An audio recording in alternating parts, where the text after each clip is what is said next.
Hallo, ich bin Patrick von Case Filters und wir schauen uns heute mal das neue 150 mm Spiegeltele an. So, wir packen es mal zusammen aus und schauen mal, was da alles im Karton drin ist. Ich würde sagen, ich nehme erstmal alles raus und dann gehen wir die einzelnen Sachen durch, was es genau ist. So, da haben wir das Objektiv. Die Gegenlichtblende, einen Köcher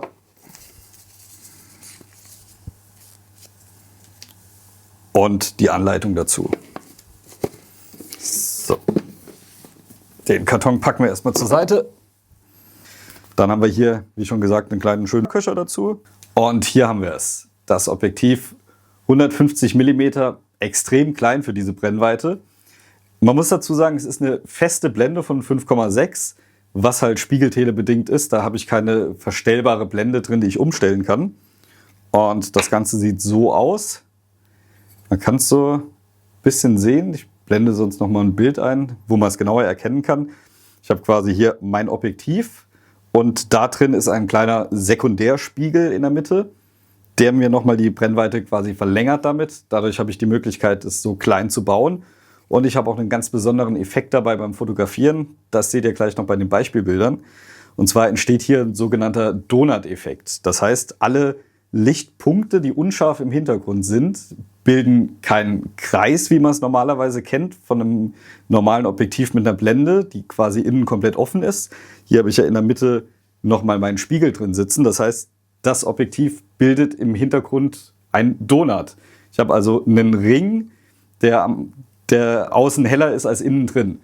Das ist das Besondere an den Spiegeltele-Objektiven. Hier haben wir es jetzt geschafft, auch ein Spiegeltele mit Autofokus zu haben. Der Fokus ist jetzt kein Sportfokus oder sowas. Also ich würde sagen, das ist ein super Porträtobjektiv.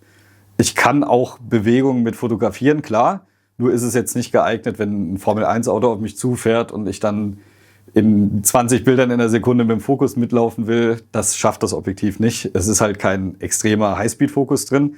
Aber für Porträts, für ganz normale Fotografie so ist es super geeignet. Das hier ist jetzt die Variante für Nikon, die wir hier als Muster haben.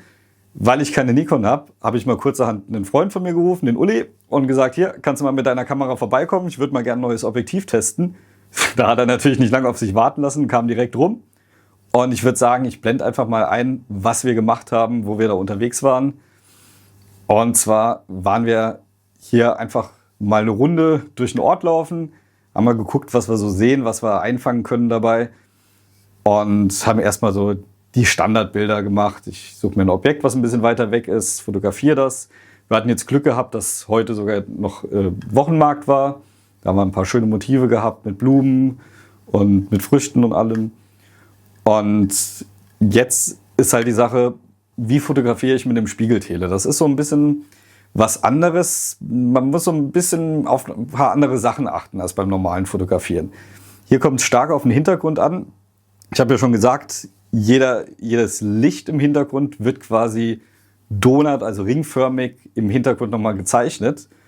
Und das ist jetzt auch das Besondere, was ich beim Fotografieren beachten muss. Wenn ich jetzt im Hintergrund eine Fläche habe, sieht das aus wie im Prinzip ein ganz normales Objektiv, wie ich das kenne. Das Bokeh ist einfach eine unscharfe Fläche. An Rändern wirkt es manchmal wie eine Bewegungsunschärfe. Es wäre so ein bisschen verzogen. Das liegt an dieser Spiegeltele-Optik.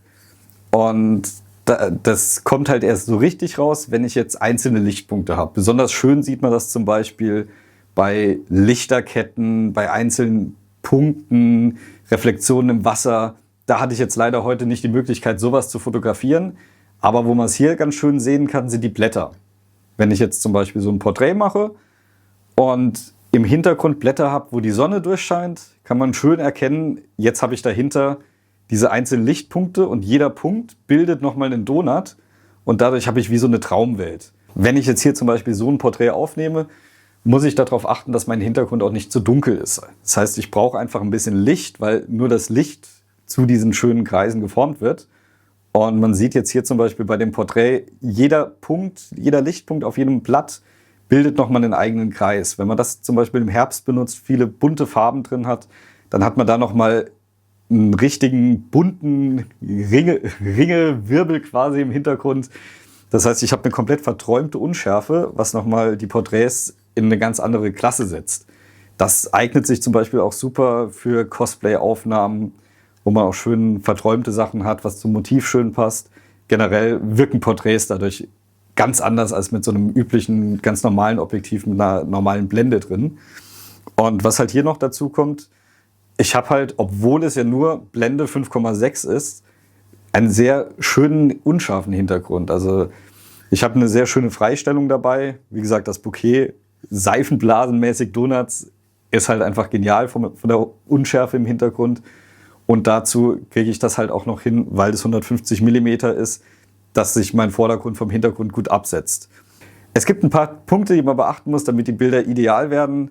Und zwar ist das zum Beispiel, wie schon gesagt, man sieht ja die einzelnen Punkte im Hintergrund, die zu einem Ring werden.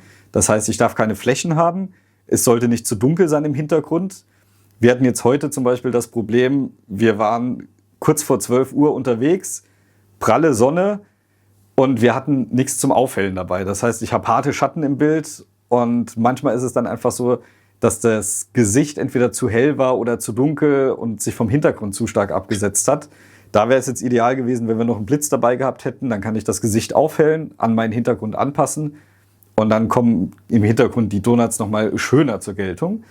Was auch noch wichtig ist, ist der Abstand zum Motiv und zum Hintergrund. Also quasi das Verhältnis, in dem der Hintergrund zum Vordergrund steht. Hier ist es so, wenn ich jetzt zum Beispiel ein Porträt mache, schaue ich, dass die Person relativ nah an mir steht, dass ich meinen Ausschnitt passend habe, aber jetzt hinter der Person genug Platz zum Hintergrund ist. Wenn ich jetzt 1-2 Meter vor einem Baum stehe, ist das Problem, dass der Baum so nah ist, dass er schon fast wieder in der Schärfe drin sitzt. Dann kriege ich den Effekt auch nicht so schön hin. Und umso weiter der Hintergrund entfernt ist, umso besser wird auch der Effekt. Ich habe hier so ein Bild, wo ich mal auf die Hecke scharf gestellt habe. Und dann sieht man, direkt hinter der Hecke ist es ein bisschen unscharf, aber es bilden sich noch keine Ringe im Hintergrund. Und erst die Büsche oder Bäume, die weiter hinten zu sehen sind, die machen dann diese schöne Unschärfe. Und genau das ist das, wo es hier drauf ankommt. Der dritte Punkt für die Unschärfe im Hintergrund ist die Brennweite. Die ist bei so einem Spiegeltele fest. Das ist jetzt halt hier die 150 mm. Da kann ich nichts dran ändern. Die ist fest vorgegeben, genauso wie die Sensorgröße. Mit der Sensorgröße stellt sich jetzt natürlich auch die Frage, für welche Kameras gibt es das Objektiv überhaupt? Wir haben 4 Varianten davon. Das ist einmal für die Spiegelreflex für Canon EF und für die Systemkamera Nikon Z, Sony E und Fuji GFX, also für Mittelformat sogar geeignet. Und das Schöne hier dran ist, wenn ich jetzt zum Beispiel die Canon-Variante habe, die ist ein bisschen kleiner als die Nikon-Variante hier bei mir in der Hand. Und ich nehme mal nochmal den Karton. Hier sieht man auch, das abgebildete Objektiv ist ein bisschen kleiner hier drauf als das bei mir in der Hand. Das ist quasi, weil das die Canon-Variante auf dem Karton ist. Und bei den Systemkamera-Varianten habe ich ein anderes Auflagemaß. Und hier ist quasi der passende Adapter fest am Objektiv dran, damit ich wieder auf der Systemkamera scharf stellen kann. Und das ist jetzt zum Beispiel der Vorteil, wenn ich jetzt die Canon-Variante habe, habe ich auch die Möglichkeit zu adaptieren auf andere Kameras, zum Beispiel auf MFT oder andere Anschlüsse, die wir jetzt gar nicht direkt im Sortiment haben. Einfach einen Adapter dazwischen machen und somit kann ich das Objektiv auch auf anderen Kameras nutzen, wo das Objektiv gar nicht direkt dafür vorgesehen ist. Also sehr universal, sehr flexibel damit. Und ja, ich muss sagen, ich war am Anfang so ein bisschen skeptisch, so ja, 150 mm, was soll ich damit? Und dann noch ein Spiegeltele, feste Blende.